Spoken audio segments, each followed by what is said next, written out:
Hi guys, so today I'm going to tell you my experience with UFOs and aliens. Okay, so for some of you, you may just be laughing your ass off right now and thinking, oh, what a load of shit. I suggest you click off this video and go and watch something that you're actually interested in. So for those others that are still with me, awesome. Okay, so my story starts almost 30 years ago. It's to be exact 29 years ago in 1988. I was 12 years of age and I was on a holiday. I'm originally from Tasmania, which is the island, one of the southern states of Australia, and we left Tasmania. We went to Victoria for a holiday on my uncle's farm, and whilst we were there, obviously, we had an encounter. And I mean, I find this, it's hard to talk about. I mean, it's hard enough coming online and exposing yourself as yourself. I mean, everyone's so self-critical of themselves, as you are in general daily life.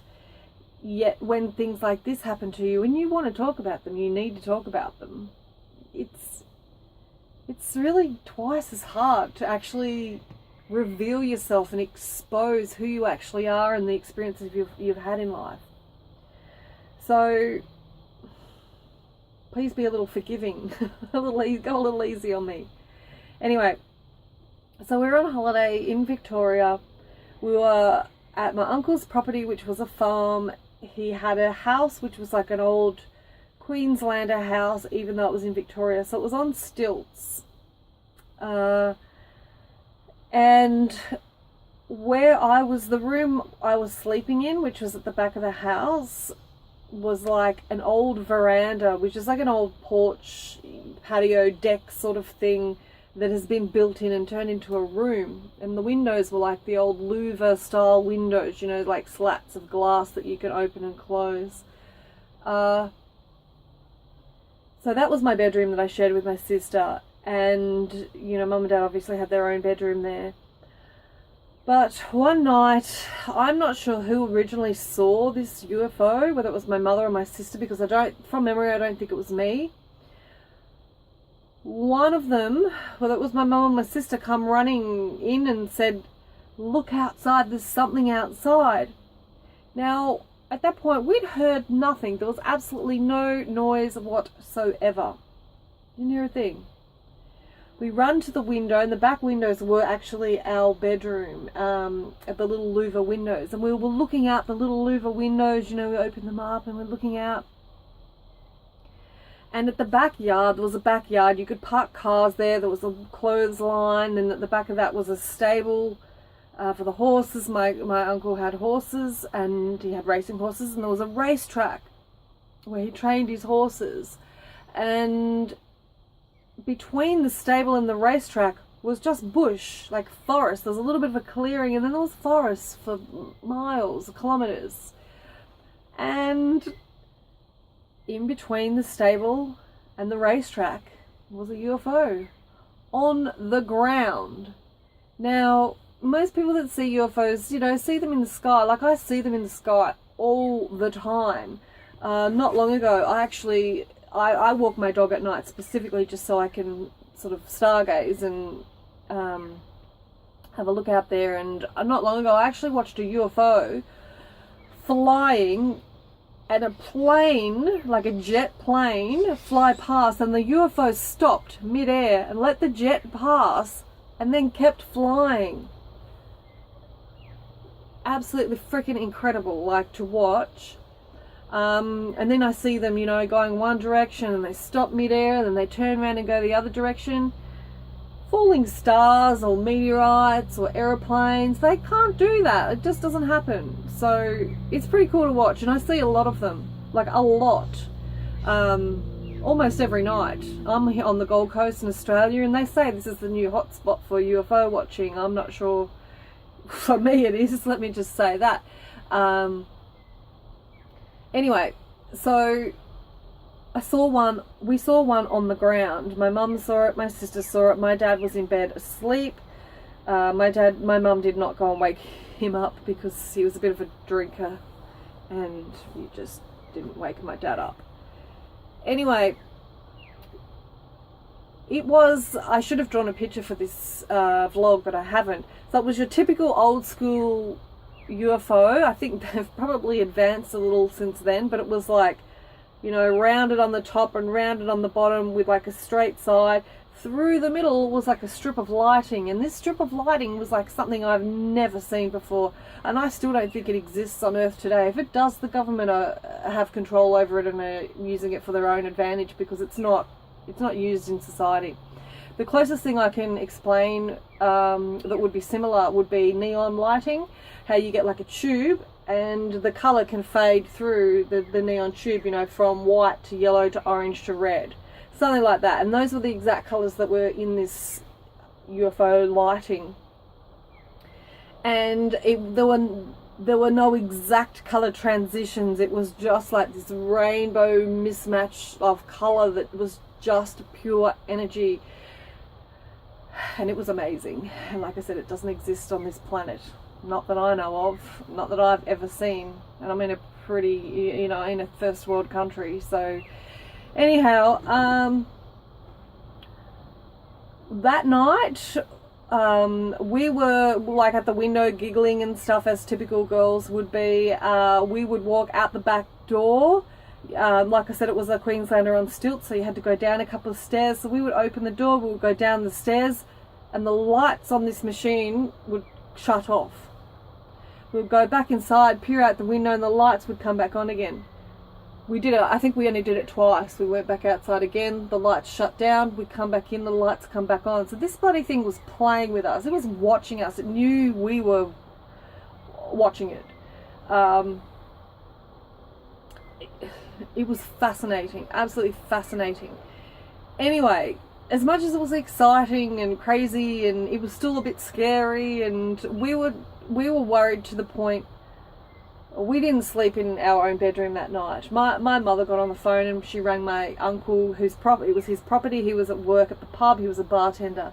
My mum said, "What is this thing that we're looking at outside?" You know, like trying to find any excuse we possibly could to what it could be and why it's there. So he basically said that there's nothing for miles, kilometres in that bush, like absolutely nothing. So we were basically trying to find anything or any excuse to make up for that craft being there. So that night we slept in my parents' bedroom. We slept at the end of the bed on the floor, and I remember this extremely bright light beaming down on us on the floor, and that's all I remember. So I'm not sure if, well, I'm assuming something happened, but I don't know what. Now let's talk about my grandfather. My grandfather stayed at the same property. My uncle was married. He's been married 4 times. My grandfather was staying there for one of those weddings, and he had a dream that was so real that he was taken by aliens and they did things to him, experimented on him. Now we all know that those experiments nowadays they take DNA, they take eggs and semen for the human hybrid programs that they're doing. Now everyone just said he was crazy and that he had fought in the Second World War, so he was a little bit loopy. Like hell he was. It's too much of a coincidence for him to have those experiences at that exact same property. He was from Tasmania too. He was just there on holidays just like we were. And for us to be there at the exact same time and to see a craft on the ground, it's just too coincidental. For me anyway. Now let's fast forward to 2015. I woke up one day in 2015 with some marks on my ankle.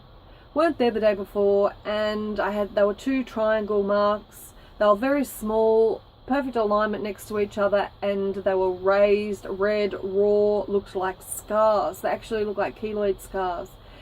And had no explanation for them. Like, there's absolutely no possible reason they could be there. Now, I googled these marks, small triangle marks on ankle, and the first thing that come up was scoop marks. And I'm like, what the hell is scoop marks? Sure enough, that's what they do. When they scoop you up, they can leave marks on you, and that's pretty much, I think, what may have happened. I couldn't find any other explanation for them. I did have photos of them, however I have deleted them, damn it. Fast forward from 2015 to this year, 2017, I had an experience when I was asleep. I was taken to another galaxy, another star system, and I was taken to a building where it was a 2-story building. I was on the 2nd floor with these beings. These beings were about between 9 and probably 12 feet high. They had no physical body. They were just a pure energy form. There were no humans there, not that I knew of, and at a certain point they actually put me through a window. Like, I moved through a window to outside. I experienced the energy of this planet, and like the pressure system was totally different to Earth here with gravity, and we don't actually really feel the gravity. In this planet you could feel the pressure on the outside of your body, sort of like being underwater in a swimming pool, that pressure you feel on the body. Once I got used to it, I was giggling and laughing, like, how's this pressure? And I got used to it, and then they lowered me down to the ground. This is really quite strange because I'm, as I've mentioned in previous videos, I played state basketball most of my life, and they lowered me down onto a basketball court, and I don't know whether this was like a holograph or something, or some sort of image, but they put me in that position. I think it's because, I felt quite comfortable on a basketball court and maybe feel at home and at ease, or comfortable. So I was on this basketball court. There was another thing there. I wouldn't say it was human. It was obese. It had a bit of a pig face. It had many rolls and rolls of fat, and it was just not the nicest creature. I wasn't, interacting with it at all. It was just there. And there was another being there, this energy, a pure light energy being that was talking to me. They had a full conversation with me about the fact that I would be living on this planet in the future. I think I may have possibly also have come from that planet or star system in the past, and I was complaining because I'm like, I don't want to stay here now. I want to go back to Earth because my mother won't know where I've gone. I need to tell my mother where I'm going. My dog will miss me, blah blah blah. Anyway, they've let me come back, and they said the last words that I heard them say was, "You are at Andromeda." And upon waking up, I had no idea what the hell Andromeda was. I'm like, what is this? I'm like, what the hell was that? And what is this name, this word that is just so vividly stuck in my head? It was just, oh, incredible. Anyway, first thing I did was Google search it. What is Andromeda? And it come up, star system M31, which is one of the closest star systems to Earth that you can see with the naked eye. And believe it or not, I've been walking my dog for quite a while, since November, September last year, every single night, and every single night I've been looking at Andromeda star system and wondering what the hell this little thing was, assuming that it was some sort of galaxy, but it was just such a massive stars, and it was incredible to look at, but I didn't actually know what I was looking at. And yeah, so after this, after that happened, I knew exactly what it was. And yeah, and then after that Andromeda incident, I had another maybe dream or a download. Maybe they've downloaded some information for me, and it was just basically a Star Wars, some sort of war that was going on in the sky. I've never actually watched any Star Wars movies. I think I've watched half of the first one, but I was too young. I didn't watch it properly. But I do remember the laser zapper things. The what were they called? Lightsabers or something like that. I'm not even sure, but this is what it was: alien spacecraft using like these light beams and zapping each other, and it was a full-on war that was going on in the sky. So I'm not sure if that's something that's happened in our past, or I have, upon doing a little bit of research, a bit of study, I have realized that it has happened out there in other galaxy systems, in the past. It may happen here in the future, I'm not too sure. But anyway, if you find this this story quite interesting, please give this video a like. If you have any stories that are similar, like something like this has happened to you, please leave a comment, because I'd love to hear your stories. And please be sure to subscribe for more videos to come. Hope you like, guys. Bye.